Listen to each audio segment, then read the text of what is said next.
So मैं अभी I'm not talking about like everyone else, but for me, what should I do right now?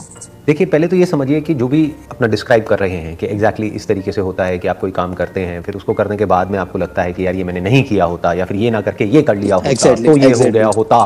तो ये सिर्फ आपके साथ में नहीं होता, ये सबके साथ में होता है। माइंड ऐसे ही काम करता है। इसको इल्यूजन भी कह सकते हो, इसको आप ये भी कह सकते हो कि हमेशा हमारे पास में कुछ चॉइसेस होती हैं, तो उन चॉइसेस में से हम वही चूज करते हैं उस टाइम पे जो हमको ठीक लग रही होती है, लेकिन फ्यूचर में जाकर के कई बार वो चॉइसेस गलत भी होती हैं, और कई बार हमको लगता है, रिग्रेट भी होता है कि ये हमने गलत डिसीजन ले लिया है, लेकिन तब तक बहुत देर हो चुकी होती है क्योंकि पास में जाकर के हम उन डिसीजंस को चेंज नहीं कर सकते हैं। तो अब आपको क्या समझना होगा, मे बी अभी जो मैं करंट आपकी जो सिचुएशन समझ पा रहा हूं उसके हिसाब से आप गूगल पे सर्च करिए द सेरेनिटी प्रेयर, ये आप सर्च करिए, ठीक है। वो एक छोटी सी प्रेयर आएगी जिसमें भगवान से कुछ कहा जा रहा है कि गॉड, अगर मैं आपको एग्जैक्ट बताऊं अभी पढ़ करके, क्योंकि एग्जैक्ट अभी जो आपकी करंट सिचुएशन चल रही है ना उससे वो रिलेट होता है। इसको आप क्या कर सकते हैं, ये जो प्रेयर है इसको प्रिंट आउट करके कहीं भी ऐसी जगह पे लगा लीजिए जहां पे डेली सुबह आपको उठते ही दिखे। जैसे जिस मिरर में आप देखते हो सुबह, मान लो उठ करके आप अपने वॉशरूम में जाते हो, तो वहां पे मिरर पे साइड में कहीं पे आप लगा सकते हो, या अपनी अलमीरा पे लगा सकते हो, कहीं पे भी लगा सकते हो। This will help you a lot, ये आपको बहुत हेल्प करेगी आपकी जो करंट सिचुएशन है उसमें। ये प्रेयर क्या कहती है, God grant me the serenity to accept the things I can not change. हे भगवान, मुझे ये सेरेनिटी दो, यानी इतनी समझ दो कि मैं उन चीजों को एक्सेप्ट कर सकूं जिसको मैं नहीं बदल सकता। जैसे फॉर एग्जांपल पास्ट में आपने, अभी जो आप बता रहे थे जो इंसिडेंट, कि पास्ट में आपने एक गाड़ी ली जो टॉप मॉडल ना लेकर के मीडियम मॉडल लिया। एक्चुअल में मेरी नजर से देखो तो उससे कोई फर्क नहीं पड़ता है, क्या मिड सेगमेंट क्या top, how does it matter. लेकिन फिर भी अगर बार बार माइंड में वो चीज आ भी रही है तो अभी आपको क्या समझना है कि अब मैं उसको बदल नहीं सकता हूं फिलहाल तो, क्योंकि अभी एक गाड़ी ली है तो उसको 1-2 साल तो रखोगे ना, उसके बाद में चेंज करोगे जब आपकी जॉब भी और स्टेबल हो जाएगी। अभी जॉब भी इतनी स्टेबल नहीं है, राइट। तो अब यहां पे क्या हुआ, God grant me the serenity to accept the things I can not change, कि जिसको मैं नहीं बदल सकता हूं उसको मैं एक्सेप्ट कर पाऊं। समटाइम्स होता है कि आप जिन लोगों के साथ रह रहे हो या फिर काम कर रहे हो या फिर पढ़ाई जिन लोगों के साथ कर रहे हो, आपको पता है कि वो लोग जब उनकी जो डिमांड्स है या फिर उनका जो मूड है उसके अकॉर्डिंगली एक्ट करते हैं आपके साथ, वो अच्छे हैं। अगर उनको ऐसा लगता है कि आपके पास से उनको कुछ हेल्प की जरूरत है या फिर कुछ है, तभी वो आपके साथ अच्छे हैं। तो आपने सपोज उनकी हेल्प कर दी या फिर कुछ भी उनके साथ बातें कर ली, फिर सडनली उनके बिहेवियर में अनप्रिडिक्टेबल चेंज आता है।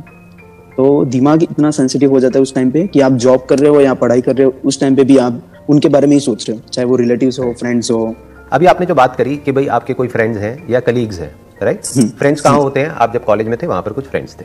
कलीग्स कहाँ पर हैं, जहां पर अभी आप काम कर रहे हो ऑफिस में, वहां पर कुछ कलीग्स हैं, कुछ सीनियर्स है, कुछ जूनियर है, कुछ सेम लेवल हाउसमेट्स या हाँ रूममेट्स हो गए जिनके साथ में आप रह रहे हो। तो बेसिकली क्या होता है, उनके बिहेवियर में चेंजेस आते हैं। क्या इसको आप कंट्रोल कर सकते हो या नहीं कर सकते हो? अभी जो मैंने जिस प्रेयर की बात करी, ये किससे control, you can not control.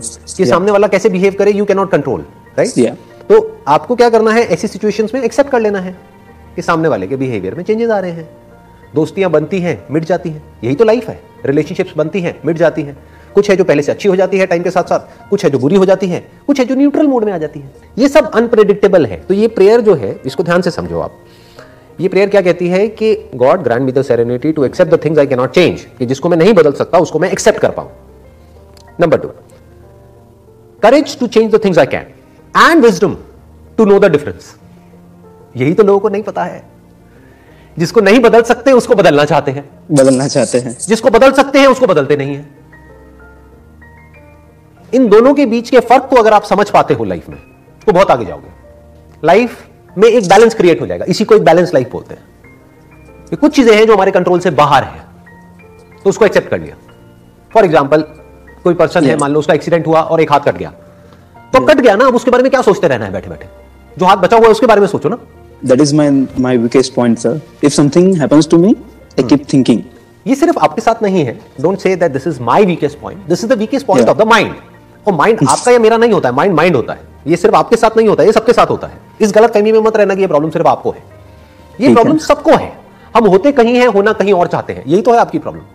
India में था तब मैं सोच रहा था कि कनाडा में जाऊंगा। Exactly. मैं आ चुका हूं, अब मैं जा रहा हूं। तो अब इंडिया की याद आती है। फाइनेंशियली स्टेबल कब हो जाऊं, और जब हो जाऊंगा यहाँ पे परमानेंट रेसिडेंट हो जाऊंगा, as soon as I get that, I'll go to India. तो अब बेसिकली आपको क्या समझना है, जो लाइफ में जो समझना है ना, इस प्रेयर को जो मैंने अभी आपको कहा, अब करोगे ये जो मैंने भी कहा है आपको, या फिर बस सुन करके? क्योंकि अभी आपने क्या कहा था, आपका क्वेश्चन शुरू यहां से हुआ था कि मैं सुनता तो हूं बहुत सारी चीजें लेकिन इंप्लीमेंट नहीं कर पाता हूं। अब जो मैं आपको बता रहा हूं उसमें इंप्लीमेंट करने में कुछ भी नहीं है, बाएं हाथ का खेल है, ये तो दायां हो गया, बाएं हाथ का खेल है, ठीक है ना? हाँ, तो बहुत ही आसान है, कुछ नहीं करना है, एक प्रिंट आउट निकालना है और उसको कहीं पे चिपका देना है और डेली उस प्रेयर को पढ़ना है, बस इतना ही तो चाहिए। और क्या चाहिए जिंदगी में, और क्या चाहिए?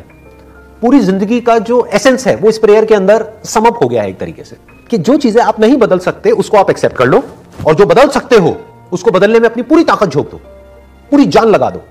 जो आपके कंट्रोल में है वहां पर अपना पूरा फोकस लगा दो, जो आपके कंट्रोल में नहीं है वहां से पूरा फोकस हटा दो। तो यही तो चाहिए लाइफ में, और क्या चाहिए? और इन दोनों के बीच के फर्क को आप समझ पाओ, इन दोनों के बीच के फर्क को समझ पाओ, ये इसको अंडरस्टैंडिंग बोलते हैं। मेरे जो सारे सेशंस हैं बेसिकली वो यही तो है कि भाई जो पास्ट में हो गया उसको छोड़ो ना, पास्ट था तो मतलब मैं क्या कह रहा हूं कि उसको एक्सेप्ट कर लो, खत्म करो उसको, उस टॉपिक को क्लोज करो। फोकस क्या करना है, प्रेजेंट पे फोकस करो, अपने रिसोर्सेज देखो अभी प्रेजेंट में आपके पास क्या है, उसके अकॉर्डिंग फ्यूचर में आप क्या क्रिएट कर सकते हो।